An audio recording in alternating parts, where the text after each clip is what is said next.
Happy Tuesday, good people. We are here for another episode of Conscious Disruptors. I am one of your hosts, Paula Woods, the chair of Oklahoma Black PAC. My co-host, Tanasha, aka Miss TT, Auntie TT, is doing the great work up at the Capitol. So she has a lot of people in her office, and she's working for her member. So she will jump in when she can, but that's what happens when you're working to do amazing things to benefit not just the constituents of the district, but also to impact the state. So we're gonna keep on going, and she'll log in when she can. But we'll try to make this as entertaining as we can. So if you would please share this video, forward it on your social media, and follow Oklahoma Black PAC. That's OKBPAC down in the bottom, and follow us and support us. You can also subscribe to our website for more updates at oklahomablackpac.com. You'll see that good ticker symbol down the bottom to follow us. So let's get started. So let's talk about, we always start the show with something positive about what's happened in our lives since the last time we talked. And I have to be honest with you, from 2 weeks ago today, it feels like a blur. I feel like we were just here a couple of days ago talking. So I'm going to share with you. Hold on, let me get my eyebrows right, because I don't need people judging me because these eyebrows I got from my grandpa, they do their own thing. But anyway, they real. They ain't never been altered or amended, none of that stuff. So what has good happened in the last 2 weeks? I would say this. I had a great conversation with a group of guys. You know, we meet monthly at a friend's house, and we just sit around and we just fellowship and we talk. And you know what? I'm not going to share that one. I'm going to share this one. OKC Black Eats. I wear a lot of hats and own a lot of Oklahoma-based businesses. So we are the guest editor for Edible OKC. This is why this is exciting for us, because we we were given an opportunity from a relationship that we developed with Edible OKC, with the new editors and publishers of Edible OKC, to feature Black chefs and restaurants from our perspective. As I mentioned before, being able to talk about food in our community from the Black perspective is important, because we're not filtering it from another lens. We're coming at it straight from what our experiences are. So on the cover, you have Lillian Timber Farms with Latasha Timberlake doing an amazing job on the east side with our farms. So pick up the magazine. So just go to Edible OKC, search for Find a Location. You can find them at different restaurants, but most likely at Whole Foods. I believe in Trader Joe's. I know in Edmond there's Urban Agrarian, but pick it up. And so what we wanted to do was show culture forward and how food is intertwined with our culture. So I love the magazine. There's also our team members from Black Eats who are contributors. So Misty Day, PJ, a good friend of mine, Nicole Jacqueline. Nicole is an amazing filmmaker and writer with Devoted Media Group here in OKC. So support them as well. So being able to showcase also Elmer's Uptown, some history in there, to Polk House, which is that white building with red trim, where you're crossing 23rd.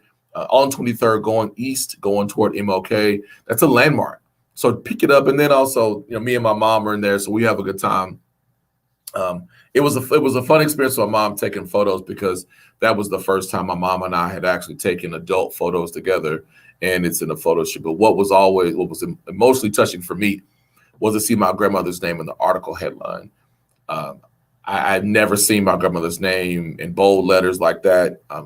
If you're like my family, the matriarchs are important to us, and to see that, I hope that she's looking down and my grandfather too, because there's no bloodline. The Stevenson bloodline doesn't go on without my grandfather as well. So we definitely not going to downplay him. So that was a very impactful part. And to hear the feedback from people about what they love reading about the magazine. I hope it's a conversation piece for people. And then the last thing, there are 3 recipes. There are 3 recipes in the magazine I made. I made those. I cooked them. I did. So try them out. So that was something good that happened. I hope you all had a safe 4th of July weekend. Everybody kept their fingers and toes because, yeah, I know when we were kids, we used to play around at firecrackers in a different way. I'll tell you a quick funny story. I shared this yesterday. So, so do not do this, y'all. I promise you, do not do this. In fifth grade, I think it was fifth grade, the science experiment. So I was building this volcano. Now the year before, I did a volcano the right way with different, walk with a chemist, and you add stuff on, and it does it safely. Well, this year I didn't have the help I needed, and I was kind of last minute. So I took the y'all probably don't do this. So I took the firecrackers that I had, and I made this powder with all the firecrackers. I've never done this before. So I was like, hey, I made it with the tissue paper, looked really good. I poured that, I poured that firecracker powder inside my volcano in a classroom. This was in Miss Lee's class. I'm putting it to you like this. There was a fire drill that day. And it was like pew, pew, pew, pew, pew, all over the classroom. I was stuck in the corner, scared out of my mind. So needless to say, we had to evacuate the building. I'll never do it again. So don't play. Use fireworks as they are designed, not in a creative way that can get somebody really in trouble. So that was a funny moment. But let's talk about a couple things here today. The 58th Oklahoma legislature ended in the last working day of May. So here we are going in almost 2 months in, and some interesting things have happened through this first session of the 58th that I think we should talk about a little bit more. And so I want you all to chime in on what your perspectives are. So there are a couple things that really were issues, controversial issues, and one that I want to bring up first because I think it'll grab your attention is House Bill 1674. So there's been a lot of conversation about House Bill 1674 because this bill it criminalizes, there's a criminal penalty for riots and provides a legal defense when a driver commits vehicular homicide, fleeing a riot. So when you think about the language of fleeing a riot, what is a riot implies that it wasn't peaceful. So the language is broad enough where it could be peaceful, but someone could say riot. Someone could say peaceful protest or civil unrest. But the term riot is used in this legislation in a very biased way, and from my perspective. And so, but let's look at the definition of riot. So I want to make this as objective as possible without giving any type of implication, if that makes sense. So the definition of riot in the noun sense is a violent disturbance of peace by a crowd, or it's an impressively large or varied display of something, taking part in violent public disturbance. Let's think about that. So let's say it was a peaceful protest. And as we saw during the peaceful protest, led by several groups, not just Black Lives Matter, whether it's NAACP, grassroots organizations, or people who decided that, enough is enough for what's going on in our communities where it's peaceful. But you have agitators who come in and agitate the environment, and they are the ones that made it violent. But the organizers themselves were very peaceful. Let's say you had someone driving through and they were fleeing, and someone was hit by a vehicle, which they could have been charged for vehicular manslaughter, I believe. Make sure I got my language correct. So let me read parts of this bill, and it's important that you understand what these bills are saying. So House Bill 1674 was passed in the 2021 legislature. Says this, made in the United States of Oklahoma. This is what I'm reading this. So it's not my words. This is what's being written. Oklahoma basically made it illegal for you to obstruct roads. It's a misdemeanor, granted civil and criminal immunity to motorists who unintentionally harm someone while fleeing a riot. define organizations that conspire with someone who committed a riot-related crime. It also goes on to mention that House Bill 1674 was introduced in response to a Black Lives Matter protest in Tulsa in May of 2020, where a pickup truck drove through protesters on I-244, injuring 3. Okay. So the bill was first read in February of 2021, passed the House of Representatives and the Oklahoma Senate in April. So it's presented in February, passed in April, and Governor Stitt signed the bill into law in April. It will go into effect in 2021. Now, let's think about that. This bill was in response to Black Lives Matter. Now, you can have whatever perspective you want about the organization itself, whether it's corporate, whether this organization is recognized, or whatever the case may be. We're not getting into those weeds. But I want you to think about, it seems that people begin to be our elected officials, and those who are lobbying are very quick to respond with creation of a bill to protect others. But in the spirit of that bill, it protects the one who's committing a crime. And as we've seen across the United States, there have been incidences where, folks are just driving through a crowd, intentionally running over people, and there's no consequence. But what about the people that are peacefully protesting? What about the people there who were standing up for their community? So this bill was drafted, again, in response to Black Lives Matter, in response to, it was a peaceful protest. Now, I don't know about you, but you have to be go into a certain type of feared mindset to run over a human being unintentionally. So how do you identify unintentional? I don't know. But this is something that's been controversial in our legislature, of a bill that was quickly proposed and passed. So this is what it tells me. If you can propose a bill and pass it and get it signed by the governor within February, March, April, 3 months, that tells me there's an ability to get things passed that benefit our community. So it goes on to say House Bill 1674 contains 3 main provisions. The first one, it's an existing law concerning riots. It is and it involves people who illegally obstruct roads. So even if it's a peaceful protest and there was somehow parts of that route was illegally obstructed, you're giving the right you're allowing someone to commit vehicular manslaughter, which isn't fair, because it's not fair and it's not right.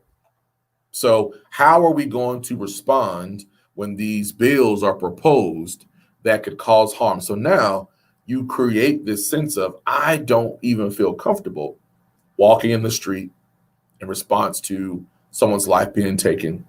The young man who drowned at a private residence in Deer Creek, and community decided to peacefully protest or gather, they could be subjected to this law that's going to go into effect in November. So how do we work those things back?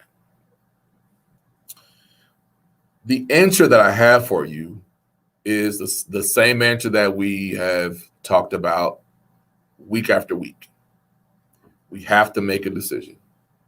Are you going to finally say, no longer, that my vote doesn't matter?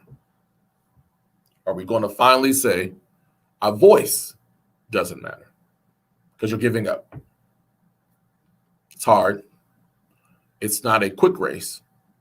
But you have to then say, I'm going to call my elected official, my county commissioner, my mayor, my governor's office. I'm going to call attorney generals. I'm going to make those phone calls. I can tell you from personal experience, making those phone calls, sending those letters, they matter. Why? Because that elected official needs to understand, if they're making decisions representing you, the consequence is not re-election. And I believe in this state, that elected officials don't believe the consequence for their decision is going to lead to their not being reelected because voter turnout is low. That's what I believe. We can debate it. You can say that they don't care, but you have to put the ownership on yourself. Are you making sure people around you are registered? Are you showing up? Now, this is not an ostracizing conversation because I want us to really understand. We live in a state where it is Republican majority. That isn't an excuse for Democrats either to go in with a losing mindset. It isn't an excuse for Democrats. I always look at a situation as a challenge. Where's the opportunity for the victory? Where's the win in this? So if I know that the game is pinned against me, I'm not going to play the game as if how they want to play the game because I'm going to lose. So we have to adjust how we are addressing these issues in our state. So here's a question for you while you're listening to me talk. And I'm hoping that it is jogging some things in your head. And I want you to put those in the chat. I want you to put your responses in the chat. Here's a question for you. What do you believe that you can do? What do you believe you can do to encourage people around you to then say, I'm going to make a phone call to my elected official, each of them. I'm going to call each of them because I want them to know that I'm watching and I'm listening. What can you do? What's the simplest thing that you can do? Think about it. Because the information is online. So let's just say, you know what, Apollo, I don't know who my elected official is. Guess what? If you look in the chat, there's a link. And it is how you find your elected official. So it says find my legislator. So if you go to that home page on the bottom right, you put your address, city, and zip code. And it'll tell you who your elected official is. Go to your municipal, your city, same thing. County, same thing. It's important for you to know. Because if somebody has something to hide, they're not going to tell you. But they'll be surprised when they realize, hey, this person knows more than what I thought. But now let's get engaged, right? What are some other things? So let's move on to some other aspects of controversy for or issues or concerns or issues of controversy in the 58th.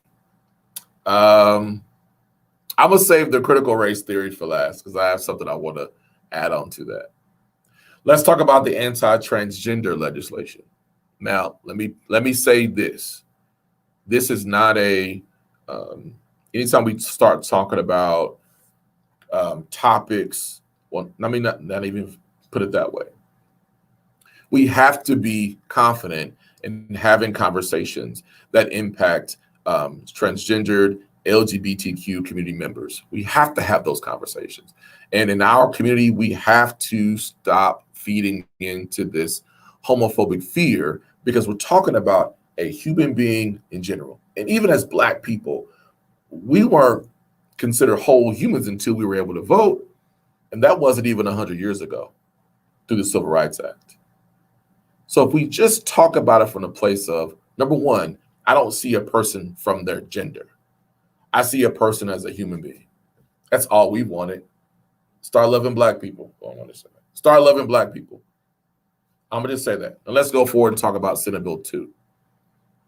So Senate Bill 2 was filed by Justin Humphrey and Tony Hassenbeck to ban trans women from competing in women's sports in Oklahoma, despite threats from the NCAA to pull events from the state if the bill passes. Here's why this bill, in my perspective, got the response, the the appropriate response from the state. It connected the loss of income for the state. Simply put, didn't want to lose money, because to lose those valuable contracts to generate revenue and tourism in our state is what we needed. So I'm going to park it there and connect it to for us. People talk about dollars and cents all the time. Relationships matter, and so does money. If you can connect the loss, if you can connect this action to the loss of income or the creation of income, to grab people's attention. We sit too much talking about party politics. Ooh, I said that. Because it reminded me of someone that is that looks like me, that's a Republican, who talks about identity politics all the time. And but we don't have the same perspective. But anyway, let's get on to what Senate Bill 2 says. So Senate Bill 2, and I'm going to read it so that way you don't think I'm making up some language, right? So it's an act relating to student athletics, creating the Save Women's Sports Act. That's the short title. And so it says, prohibiting certain groups from taking actions against schools for maintaining athletic teams or sports for students of the female sex, creating a cause of action for certain schools, requiring causes of action to be initiated in certain costs, providing for codification, providing an effective date, and declaring an emergency. So this is what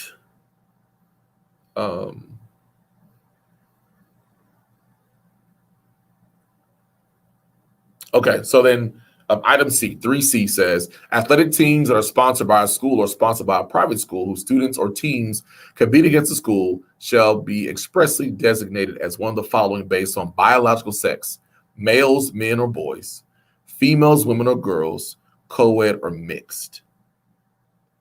Athletic teams designated for females, women, or girls shall not be open to the students of male sex.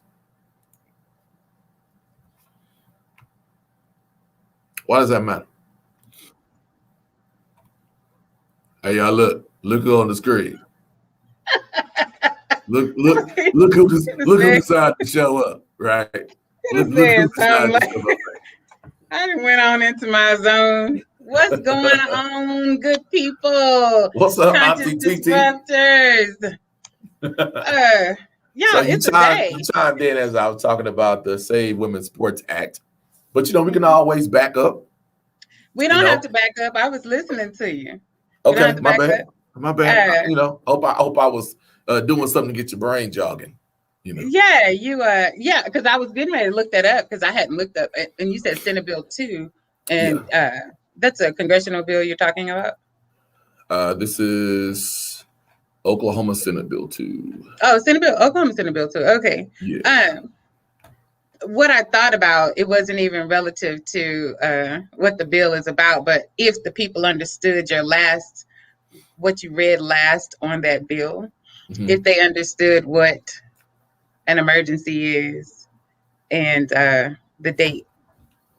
Because I don't think people talk about that. Now, Go that's ahead. where my head went.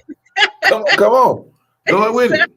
So it's just the fact that that's written on all pieces of legislation, because they vote separately. They vote on the bill. So if the bill passes, great, right? Then secondly, they vote on the emergency. Emergency means that it will happen expeditiously, like almost immediately. The other part, which you read, it says effective date. So that's when, if you all know, particular laws, 9 out of 10 either start that next November. There's an actual date. And so if the emergency passes on that bill, then they're able to have an effective date that's earlier than that November. You see? So that was my thought process. I was like, I wonder do people even know that about these bills? Because it's important that you realize sometimes the emergency fails. That means that people aren't like, why are we hurrying up and doing this? You know what I mean? So they're not on board with that. But So there's two parts to around that. So here. like you said, so if they can, so there are times Mhm. when you think that, oh, this pass may go into a certain time frame, but as a strategy, as an act of urgency, they can say, well, this is an emergency. It's effective within a short enough period of time. Or they say, hey, well, it'll go into effect. So it could be strategy, right? It could No, it's be not. It's not. not It's not. okay. It's not a strategy. Not to me. It's a part of how the legislature works, right? Okay. If you want to put it into the category of being some sort of strategy, Okay. let's make it partisan. If the Democrats are pushing for one particular thing and it's a right now, we've been fighting for it for 15 years. We don't need to wait any longer. So let me go ahead and put the emergency on. But Okay. that's the extent of strategy as it relates to that, because there's an offering of emergency each and every time. Okay. So they voted in, or voted out. So is that common to usually, well, and just in Oklahoma, is that common to have an inclusion of an emergency inclusion? That's common. If you Okay. look at not that it passes every Okay. time, that's not the common piece. But if you look at every piece of legislation that's filed, Okay. it always says an effective date and it always lists an emergency. So, right. So they're voting on those two items once, when they vote on the bill. So it's just Okay. the way the legislature works. It's just a part of the process. That makes sense. It's just like let's take the which bill was that about the alcohol to go in bottle service? What was that? Are we talking about that? Oh, okay. No. I have an example. So I'm just asking, I missed y'all for like almost 30 minutes. And then my senator has this group, and I don't know when they're going to come back in my door. So okay, hold on. So I'm trying to hold my laugh. Okay, wait a minute. Okay, so I'm just saying. Stop it. So all right, we got House Bill 2726, right? Mm-hmm. So this was an example of bill that was proposed, didn't make it through, yada yada. I think a lot of club promoters and had this idea that it passed last year. It took a year. Last session. That wasn't the case. So I believe it created an understanding that, last year, hey, next year will, but no. My perception is those, because they thought it was gone through last year. We're just waiting for it to happen for this year. This is why people need to have a better understanding. I'm sorry, go ahead. No, go ahead. No, go ahead. Because the process by which set up, and I'm about to dunk it. Okay, so the process by which we get legislation passed goes through so many processes. So first, this particular bill, I believe it did pass committee last session. Yeah. I'm talking without looking at my stats, y'all, but I believe it did pass committee. Well, what does that mean? So if the bill originated in the House, this has turned into a real quick civic section 101. There's two chambers, House and the Senate, right? So if the bill originates in the House, then it has to go through committee over in the House, pass there, and then it has to pass their floor, okay, on the House floor. Then it comes over to the Senate side, and it has to go through committee again and pass, and then it has to pass the Senate floor. And I believe the 57th session, it failed when it came to the Senate committee side. That's where it failed. And if that's when people need to understand, just like I said about the House, if it originates in the House, same thing. If the bill originates in the Senate, what does originate? It means that the person that filed the bill is the primary author, is the senator or the House of the representative. Just to be clear, I don't want to offend nobody, but I need for y'all to understand these words coming out of my mouth. So understanding how those processes work, where your bill is, why people get so confused and disturbed, not knowing where a bill is at a particular time, is because they don't know how to follow where it is. And this is where it becomes really important that you get on www.oksenate.gov or okhouse.gov and familiarize yourself with that website, because you can get all of, and I've said this before, I'll say it again, you can get all of the information that you desire from that particular website, including following the bill. So back to the fact that you said that people thought that it passed last year. Yeah, probably because they thought it, because it did pass committee in the House. But it's necessary that you get the whole, both chambers, the whole legislature has to vote yes for this. And if it fails in committee, that means your bill, it could fail in one committee. Let me talk about this. And the author of the bill, some other people that support that bill, go to the chair of a different committee, somehow ask them and coerce them for whatever. Hey, I really need to get this in. Will you hear the bill? It's up to the chair of that particular committee to say yes. Right. Say they cool. So they say yes. They hear it in a separate committee. We hear about bills jumping a lot, and this is how it happens. It winds up it could start out in appropriations. Appropriations is typically the committee that talks about money. You would think that was finance, but it's two different things. And so, but if it started out in appropriations, it could end up in health and human services, totally unrelated, right?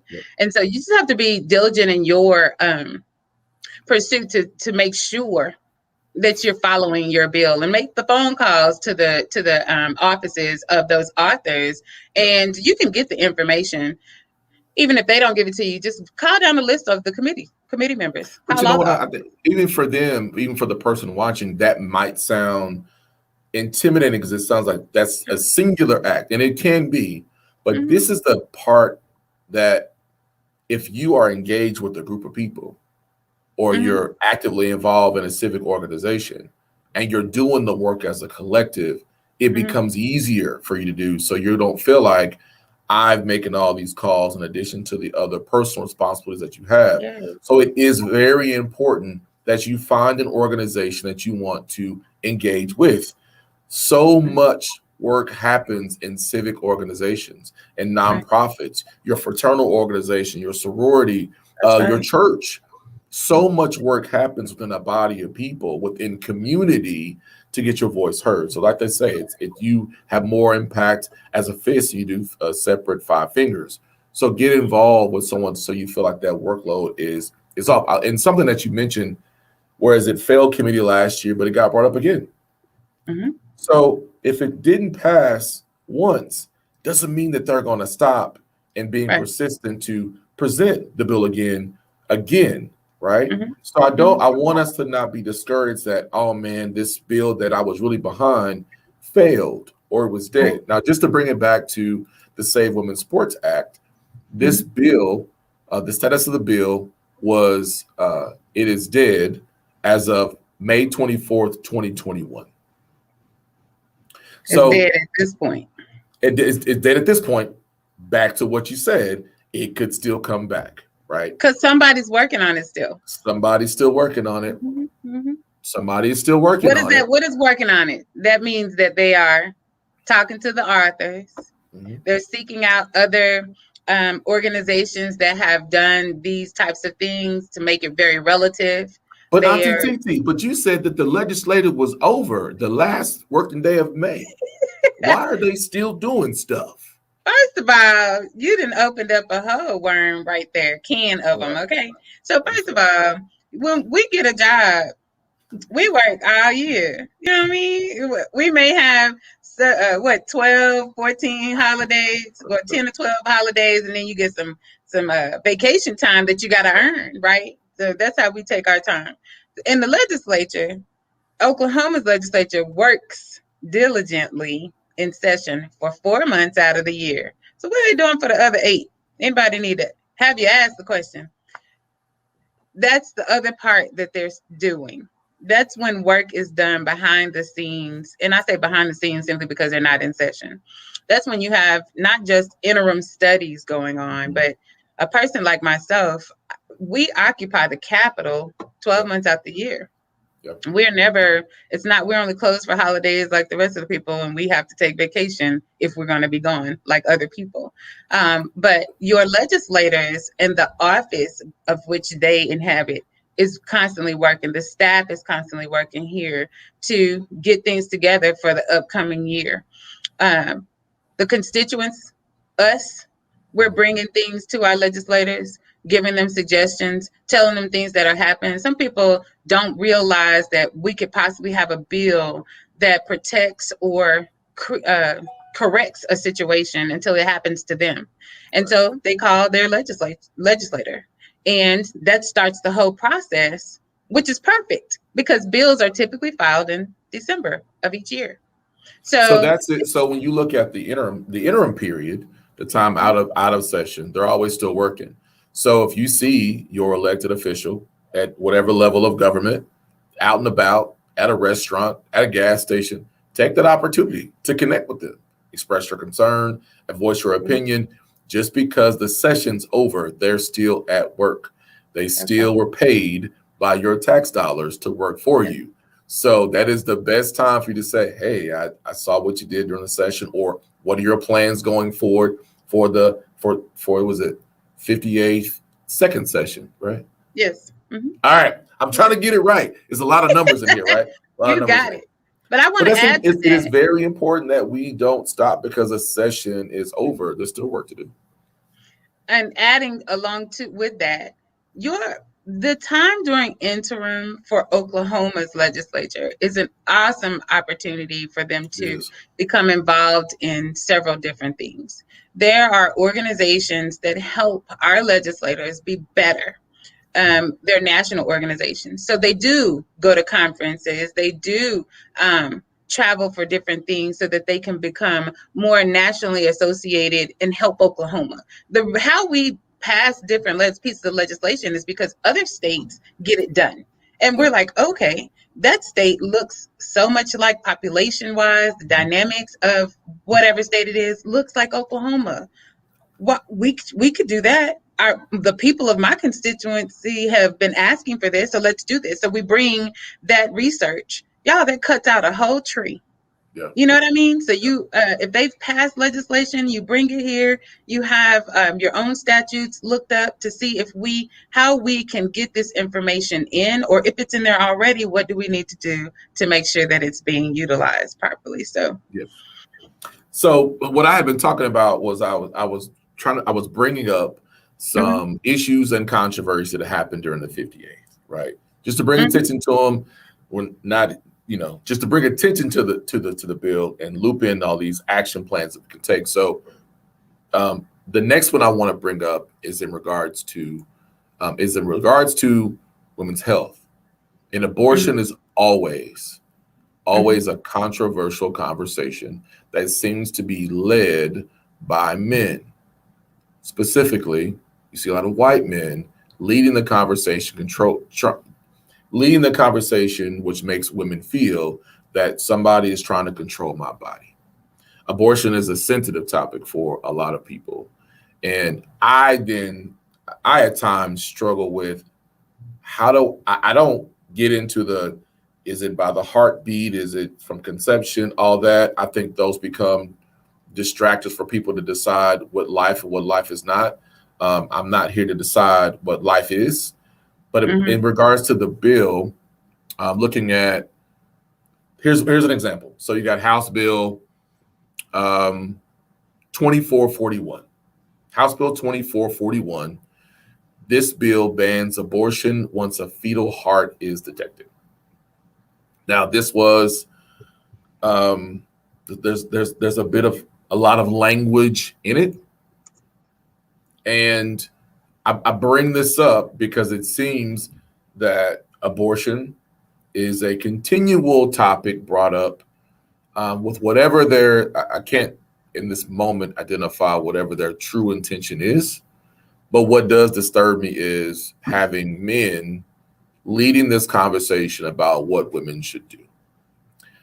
There are several other bills about abortion that were proposed, but so I'll read some of the language, and you can help me clarify any of this language since you do such a better job than I do, Tanasha. You'll be Auntie TT here in a second.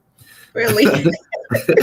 So this act this is what it says: an act relating to abortion, prohibiting the performance of an abortion upon a woman without first determining whether there is a detectable fetal heartbeat, providing exception, limiting exception, defining terms, providing penalty, providing for codification, and providing an effective date.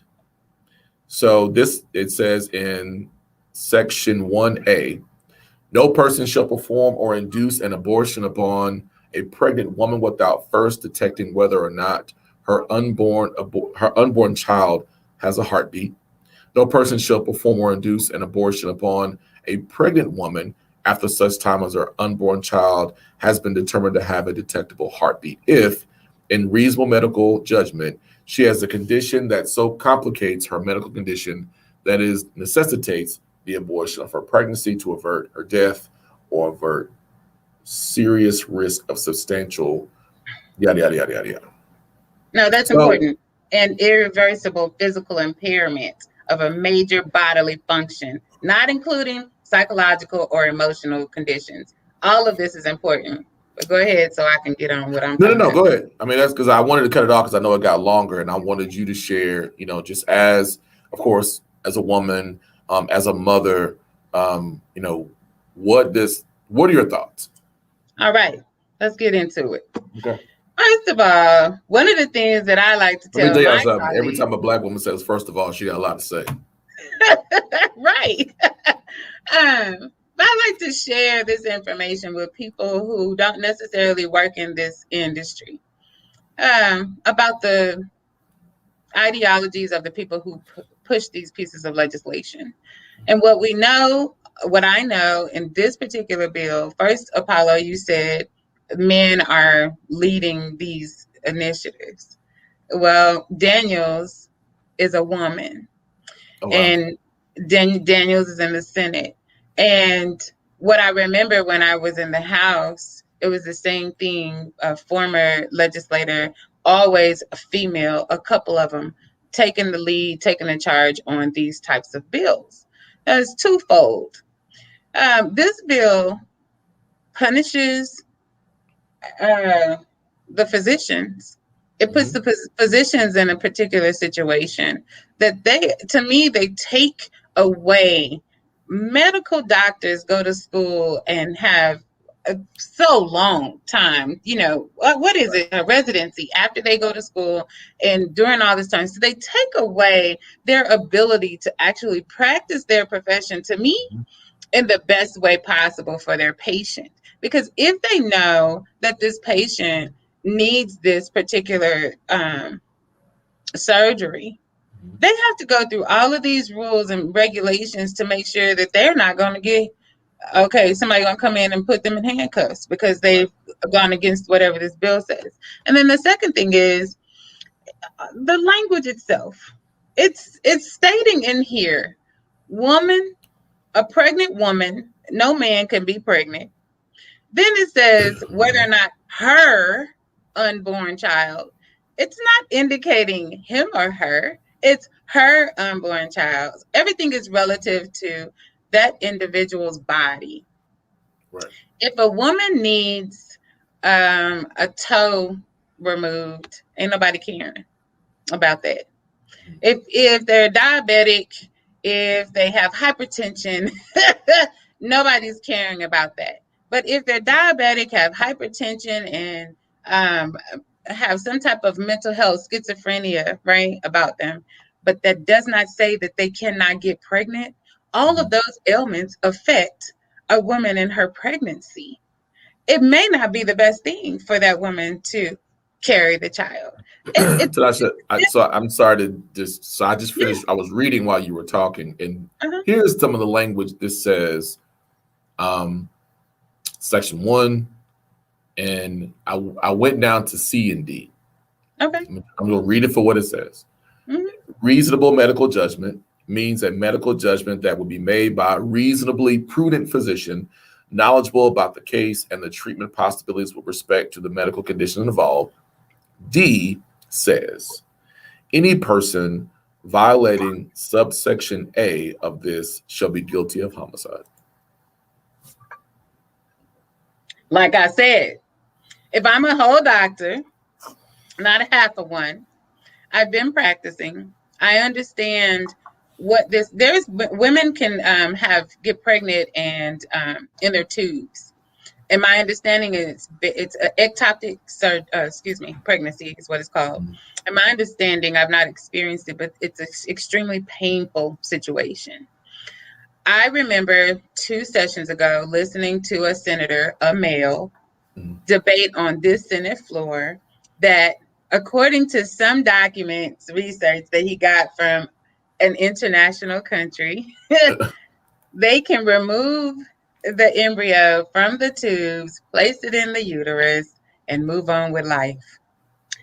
And in that moment, I said, Apollo, well, dadgummit, remove that embryo and put them in your butt so you can carry the baby. First of all, that's the way I feel. Because first of all, we're talking about possibly a person bleeding out. They're in a substantial amount of pain. And then you put this on top of the doctor who says, oh gosh, if I help this woman, we're not saying she's about to die, but she could die from that type of pregnancy, right? But they have to give it time. So that means what? You can endure this pain. Oh, you got just a little pain and be all right. Really? This is very offensive. And the issue here is people paying attention to, and I have to go back to partisanship. You have to know how different members vote typically.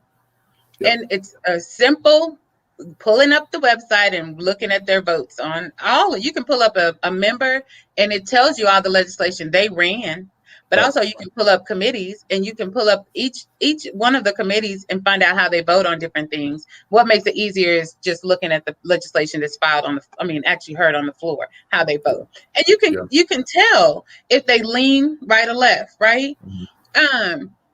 In this situation, Apollo and folks that's listening, it is very partisan, the way these votes fall.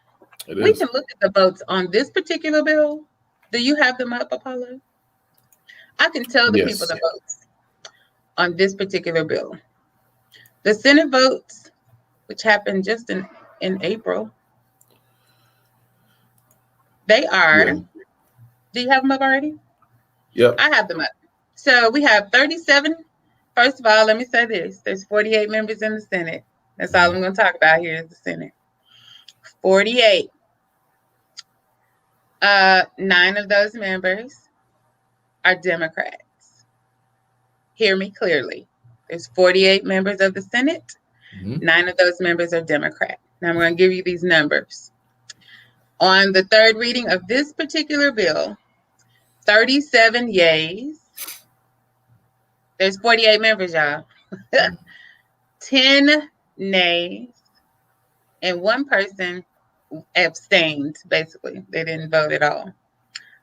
What does that mean? I'm just saying.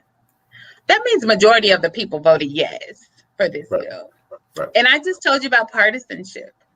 So if 9 of the members are Dems and we had 10 nay and 1 person didn't vote, that means a couple of those people, they didn't agree with this bill, but majority of the other party decided that this was a good bill. Y'all, if you don't agree with these things and you feel, every woman that feels that this is infringing upon their rights, every doctor that feels like this is just too much for me to have to deal with. I got my licenses. I'm doing everything I'm supposed to do. You are taking away my ability to properly care for my, I'm going to say clients, but patients. They should be doing what Apollo says, working during the interim. It ought to be around the clock type of situation that they come up with some type of strategy. And all types of strategies work, y'all. You don't know even on the House side. Right. It's the same thing on the House side. Yeah. Go ahead. Tell the House number. On the House side, how many House members are there? 80 plus 19 carried to 2. It's 101. Go ahead. Yeah. I'm testing your key. I'm testing you right now. Look, Look, this is supposed to be an open book test. You better stop it. We friends, okay? We friends. So, so 80 yeas, 19 nays, and 2 were excused. And don't So, let that excuse fool you, y'all. That means that they just didn't vote. They were either absent for whatever reason, they just didn't vote. yeah. Let's be clear. So when you look at from the House and the Senate, so take it objectively. Mhm. If you look at pattern of behavior, so like you said, you can predict these type of bills, these members vote a certain way. Yeah. What are they? What is their political affiliation? It's this. You build a tree of, I can expect for members of this party to typically vote in this way. It's strategy, right? Mm-hmm. So in regards to, if you just take this example of abortion in relation to women's health and women's rights, you can assume based on voting behavior that Republicans in Oklahoma are going to vote or create legislation Yes. and vote for the control of a woman's body. That could be the perception that you can get just from the voting and the bills. That can be your first perception. And then you can go from there and how you strategize and how you vote and how you phone call and how you bank and how you go to the office and knock on the door. That should inspire you to know that based on this, I'm expecting to get that. It's like calling a thing a thing. What DMX say? He said, I believe things for what they are. DMX said great thing. He said, you'd expect for a snake to bite you. Okay. But check that statement out, because this is what I want to say. We started out with men leading this charge, and I told you that Daniels is a woman.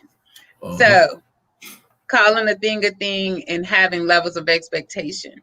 Women who lead the charge on attempting to change the hearts and minds of the people that they have in office. Please understand there's more women out here in Oklahoma that believe in these things too. And they stand and say, the very legislators who are elected, they stand and say a part of their debate, I just want to save the babies. But nobody wants to listen to the part to after the baby's born. Are you wanting to save the babies? How many homeless we have in Oklahoma? How many people are in foster care and adoption? We can't even get things right when it comes to that. They don't get things right when it comes to feeding them. They don't get things right when it comes to education, but you want to save the babies. Right. So when they're out, just being realistic and understanding that your approach you got to be a little bit creative. And creative can be, like I was getting ready to say a minute ago, if you don't try it, you don't know if it works. So you have to do some different things. And it could just be, people who are for, they're not for choice. They are for lifers, for life. Right. Is that what it's called? They do some very extravagant things when it comes to delivering their message to the legislators here in the Capitol. From bringing embryonic little squishy things that look like a little embryo. So the day I went to, I think that was pre-COVID when I came to the Capitol, not knowing that was what is that day? It's not Women's Health Day, but a lot of the abortion protesters. It could have been. I don't know. So many different things go on. I don't know. I had never seen that before. And it was people were they were real. I'm just walking through because I'm coming to meet with you. People were literally aggressive, and photos of deceased fetuses in your face, aggressive in your face. So I am walking through with my hands in my pocket because I don't want to give any impression that my hands would mean anything else. Right. I literally stayed in that building until the crowd died down. And I just could not understand it level of felt passion. like it didn't feel like passion, it felt like anger. It really did. And I was disgusted at people using Christianity laced through that and perverting the word and using it in a way which we know that through our history through slavery that the word is often being used to pervert. So they'll have to deal with that in their quiet time or disturbed time. Because anyway, but it's I did not understand, how can you hear a person perspective when you were literally in my face? Like, I mean, I'm talking about like less than 2 feet in my face with a poster in Because they my face. don't. Because they don't hear you. The And I goal literally is for told them to one hear lady, to and everyone. this lady was probably 5'2". I literally told her, "You need to get out of my way." Respectfully or No, it was disrespectfully. disrespectfully, get out of my way. You know, Right. Well, see, um, to your point, Apollo, that is what I need for we need for people to understand that you can come to this capital with your different creative ways of getting a message across. Not, I'm not encouraging aggressive behavior at all. You don't need that. And you don't right. need to bring a spirit of anger with you, but you Mhm. do need to be passionate about your whatever it is that you're advocating for, Right. and understand completely, be able to complete a good sentence when you're speaking. We Right. talk about in corporate America, what's that, your 15-second speech?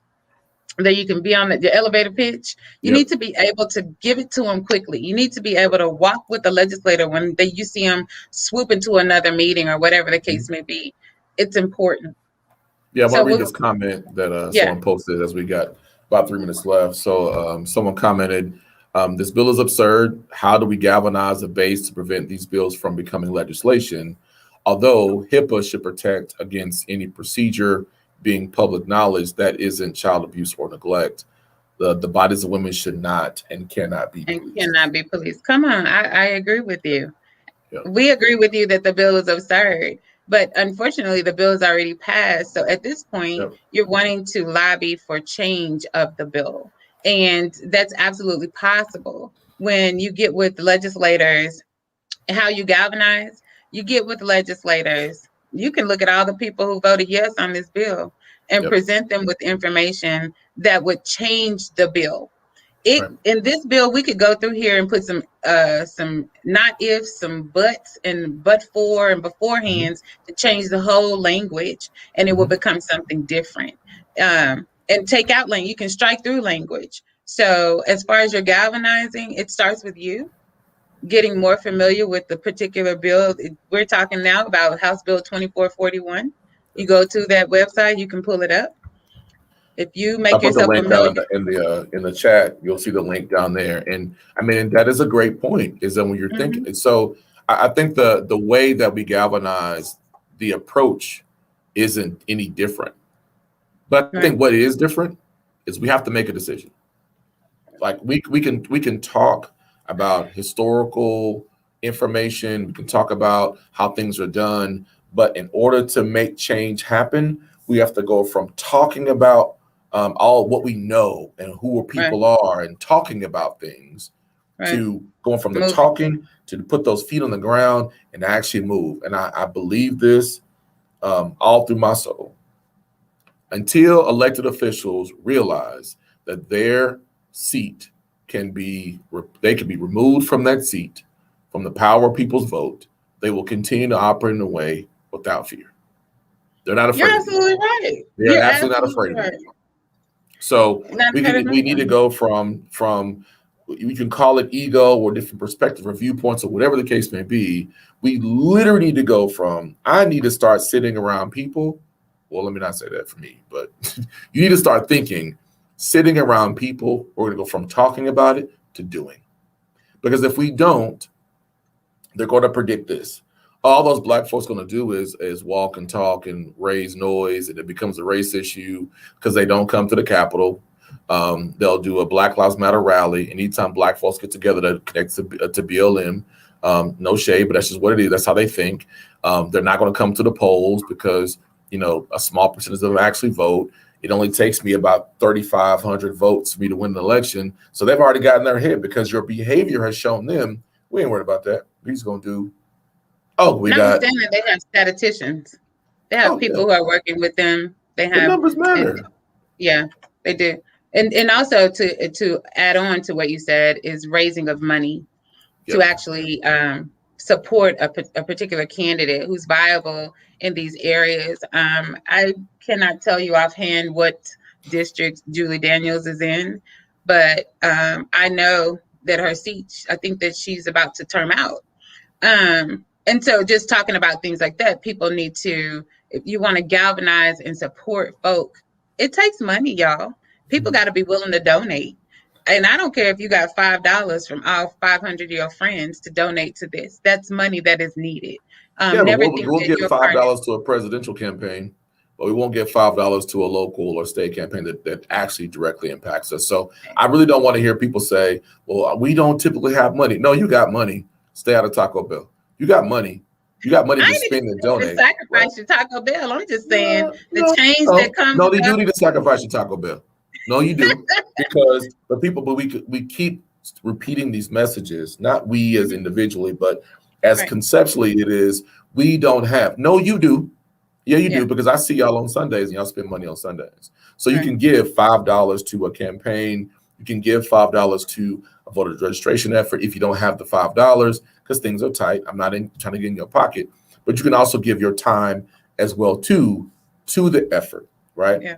So, all right, it's 12:02. We went 2 minutes over. You can come volunteer at the PAC. I know that. You absolutely can. So go down that ticker symbol down there and subscribe to OklahomaBlackPac.com. Please share this video. Follow us on social media at OKBPAC, and also give a donation, because we are working, y'all. We got some good things coming up here soon that we can publicly.